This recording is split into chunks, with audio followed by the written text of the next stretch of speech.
Today we're going to learn how to find the area of rectilinear shapes with missing sides. Here's our problem. Erica measured the dimensions of her bedroom and created the diagram shown. What is the area of Erica's bedroom? So let's take a moment and review. Area is the space inside of our figure. So if we need the area of her bedroom, maybe Erica's getting some new carpet.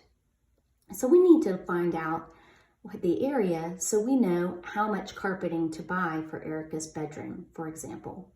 So take a look at this diagram and tell me some things that you notice. That's right. First, we notice that Erica's bedroom is not a simple square or rectangle. It's a shape called a rectilinear shape. What else do you notice about the diagram? Excellent.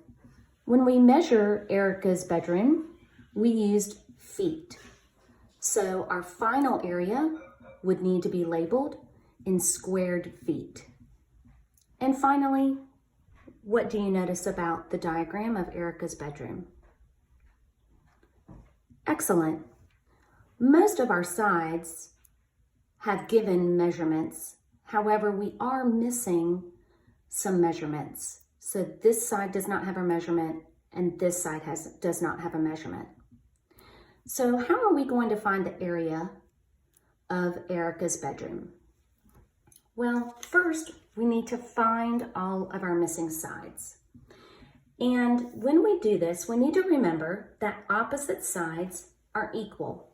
So that means that all of my horizontal sides will be equal. So if this horizontal side is 9 feet, then this side plus this side must equal 9 feet as well. So if I know 9, and I know that part of that is 3,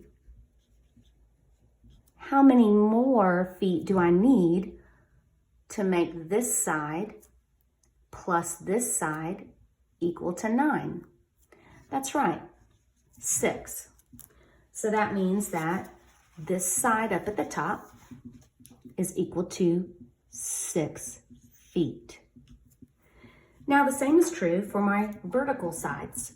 So if I know that the total of this vertical side is 6 feet, then that means that this side, 4 plus how many has to equal 6.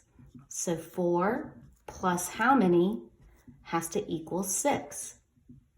That's right. So that means that the length of this side must be 2 feet. Great job. So now we have found all of our missing sides. Now, step 2. Now we need to partition our shape into rectangles and find the area of each rectangle. Now, when you look at our rectilinear, we can partition this either vertically or horizontally. Either way works, but I'm going to show you both ways.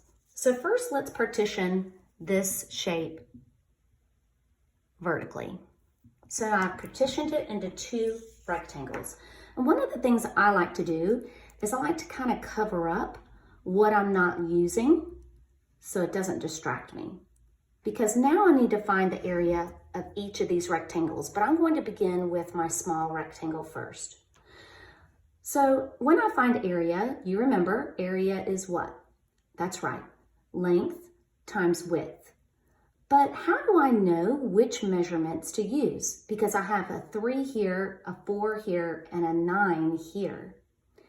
Well, if you remember, this 9 feet spoke of the entire length of this line. But I'm only using this much of this line. So I'm not going to use this number to find the area of my smaller rectangle. And so I can see that I would use this side times this side. So the area would be 4 times 3. And I know that 4 times 3 is 12. So the area of that smaller square is 12. Now let's find the area of our larger square. All right, I have a bunch of measurements here. I have 2, I have 6, I have 6, and I have 9. So how do I know which ones to use? Well, once again, think about just this space. So this 9 refers to this and this, but I don't want that piece of it, so I'm not going to use my 9. Same is true with my 2 feet. 2 feet is only this part of this side, but I want the entire side, so I'm not going to use my 2 feet. So that leaves me with 6 and 6. And I know that 6 times 6 is, that's right, 36 square feet. So now I have partitioned my shape vertically, and I have found the area of both of my shapes. So this is 12 square feet and 36 square feet. And finally, my third step, I'm going to add my areas together to find my total area and label it. So that would be 12 plus 36 square feet is going to give me a total of 48 squared feet. So, for example, if Erica wanted to buy some carpet for her bedroom, she would need to purchase 48 squared feet of carpeting to ensure that she has enough for the area of her bedroom. And that's how we would partition that rectangular shape vertically. But remember, I told you we could also do it horizontally. So what if I take this rectilinear and I partition it horizontally like this? I'm going to follow my same steps. So tell me what I do first. That's right, I find my missing sides. So let's just use our work from before. I know that the length of this side is going to be what? That's right, 6 feet. And how did we get that? Excellent. 9 minus 3 has to give me 6. All right, and how do I find this missing side? That's right, 6 minus 4 equals 2. Excellent. All right, so I found the missing sides, and I've partitioned my shape into my 2 rectangles, my smaller one and my larger one, and now I have to find the area of each. So I'm going to use my same strategy. I'm just going to cover up that larger rectangle, and let's look at my smaller rectangle and find the area of that one. So how do I know which measurement to use? I have 2, 6, and then my 6 here. Which one of these do I not use? That's right, I will not use this measurement, because remember, this measurement means this side and this side, but I don't need this side. I only need this piece, right? So I do have that measurement somewhere else though, because remember, opposite sides are equal. So that's right, I need my 2. So my area would be 2, which is this side, times how many? Or how much? That's right, that side, which is 6. So the area for my smaller rectangle is 12 squared feet. Now let's look at our larger rectangle. Okay, so I have some measurements here. I have 3, 4, 9, and 6. How do I know which ones or which 2 to use?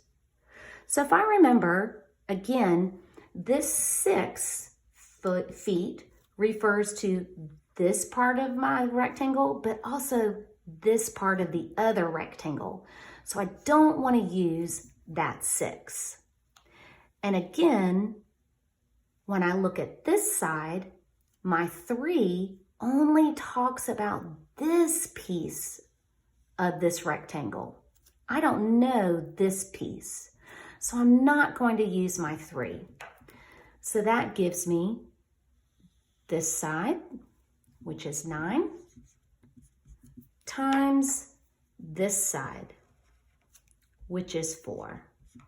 And that would give me my area of 36 squared feet. And now let's go back to step 3, add my areas together and find the total area and label it. So this area was 12 squared feet. This area was 36 squared feet. When I add those together, I get 48 squared feet. So as you can see, my answer is the same regardless of how I partition my rectilinear. I can partition it vertically or horizontally. And that is how you find the area of rectilinear shapes with missing sides. Great job.